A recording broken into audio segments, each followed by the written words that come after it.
tún kú dédé àsìkò yìí ní gbogbo tọwọ́jà ìkànnì amóhùnmáwòrán DIGINAIJA TV ṣe bẹ́ẹ̀ tó dé lórílẹ̀‐èdè wa Nàìjíríà káàkiri ilẹ̀ káàrọ̀ oòjíire ọ̀rọ̀ lórí àwọn ọmọ ẹgbẹ́ Union NURTW lẹ́yìn tí awuyewuye ṣe bẹ́ẹ̀ tí ó ń lọ ní àárín wọn o ọ̀kan lára àwọn ọmọ MC Oluomo tó ti ṣe bẹ́ẹ̀ ó ti jáde wá láti wá sọ kúlẹ̀kúlẹ̀ ìdí tí àwọn kan fi ṣe bẹ́ẹ̀ tí wọ́n fi MC Oluomo sílẹ̀ ó lọ sí Sego Nation ó jẹ́ kó di mímọ̀ pé yálà kó jẹ́ látàrí ọ̀kánjúà ó lè wọ̀nbílíkì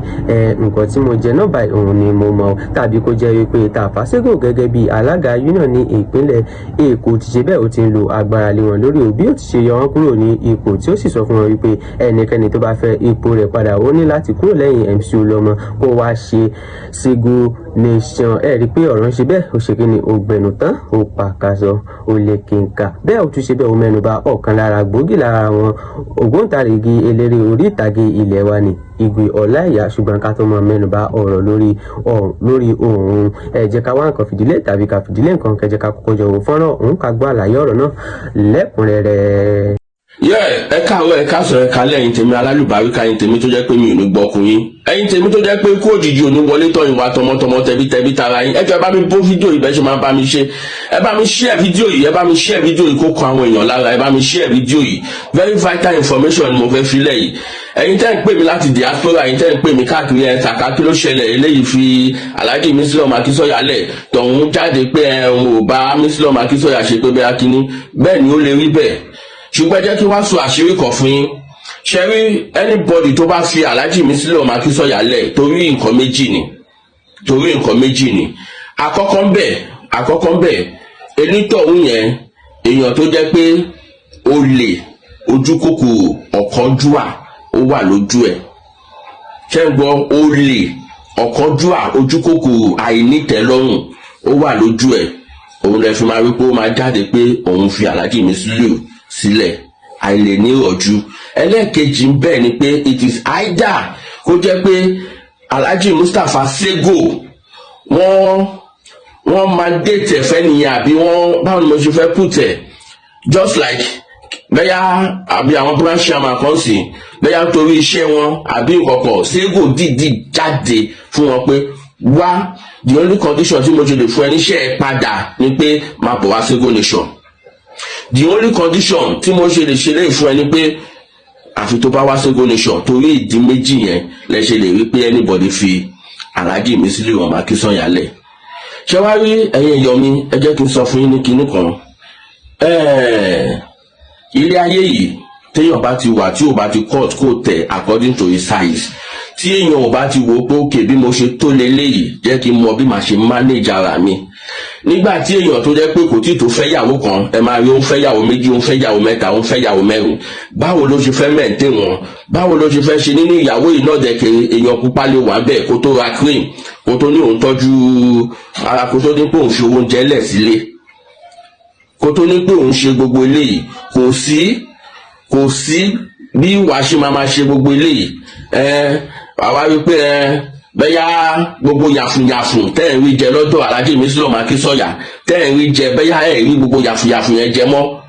Sego wá pè yín pé ẹ yá máa bọ̀ wá sọ́dọ̀ mi tó bá wá sọ́dọ̀ mi máa ṣe lè fún ẹ tó rí òòlè ọ̀kánjúà tó wà lójú onítọ̀hún yẹn lẹ́ máa fi wípé onítọ̀hún fly lọ́ máa pariwo pé òun ti di Sego Nation o òun ti di kinní kan òun ti di rẹ̀ láì ṣe pé bẹ́yà Alhaji Oluomo Akínsọ́yà ò ṣe fún yín láì ṣe pé bẹ́yà kò ṣe fún yín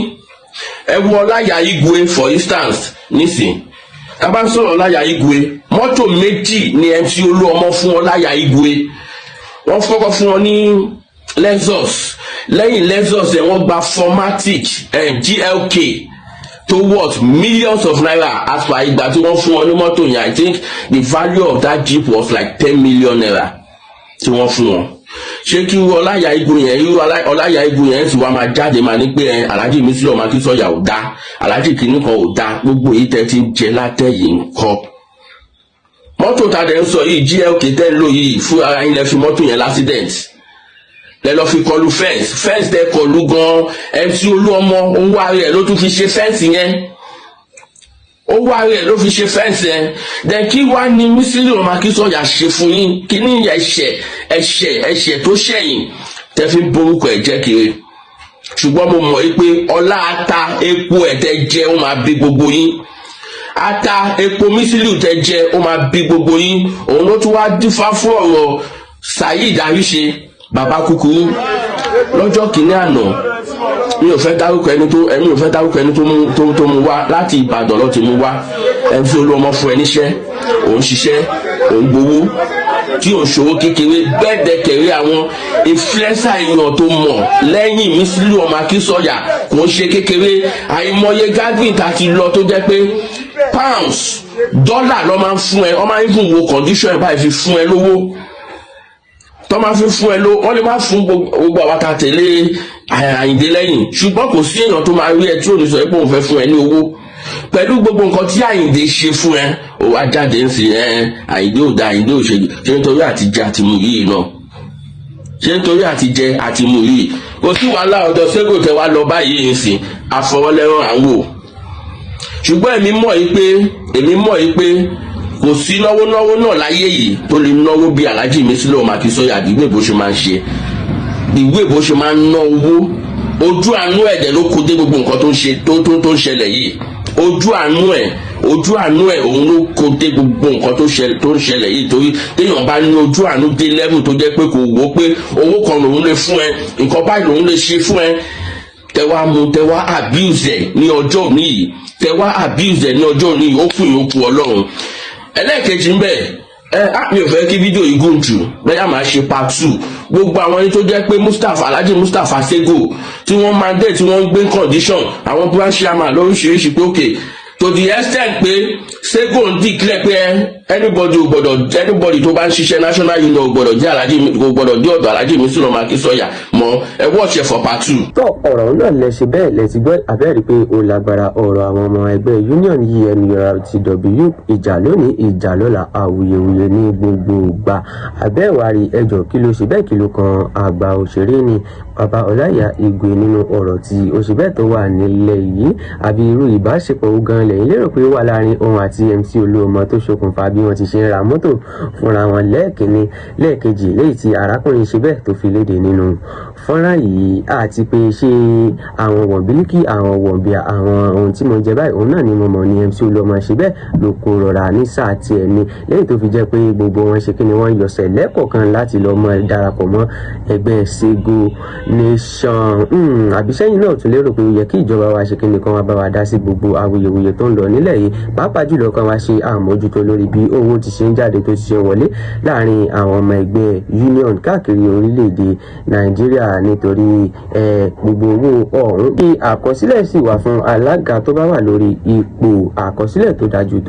tó péye lórí bí owó ti ṣe ń jáde tí ó ti ṣe ń wọlé láàrin àwọn ọmọ ẹgbẹ́ union, léyìí tí ó sì wá ṣe ìṣirò rẹ̀ oníkété tí ó bá ti ṣe lọ sáà rẹ̀ tán tó ṣetán tí ó kúrò lórí ipò náà. mo lérò pé eléyìí ó tún ṣe bẹ́ẹ̀ yóò tún jẹ́ kí àbá ètò ìṣúná bí wọ́n ti ṣe náwó tí wọ́n náwó wọlé tí wọ́n ti ṣe náwó jáde yóò tún ṣe kíni yóò tún jẹ́ kó dínkù. bẹ́ẹ̀ a ó tún ṣe kíni a ó rí ojútùú ọ̀rọ̀ ọ̀hún náà lẹ́kùnrẹ́rẹ́. gbogbo awuyewuye ọ̀hún á sì ṣe kíni a di ohun ìgbàgbé, àbí kíni ẹ̀yin lérò pé ìjọba lè ṣe láti bá wa dá sí gbogbo awuyewuye ọ̀rọ̀ ọ̀hún. ẹ mọ́ gbàgbé láti bá wa fi èrò tìyín náà sọ sí abala àríwísí ìyẹn comment section. kẹfà láìkẹsì bá ṣe kẹfì sọ sáwọn olólùfẹ́ yín jákèjádò Nàìjíríà. ìkànnì DIGINAIJA TV àwa ní tiyín ní tòótọ́. ẹ ṣé fún wíwò àti gbígbọ́ tí ẹ̀ ń gbọ́ wa. a ó tún máa bá yín pàdé nígbà míì lọ́jọ́ míì lórí ìkànnì kan náà. àǹdágbére báyìí fún yín pé ó dàbọ̀.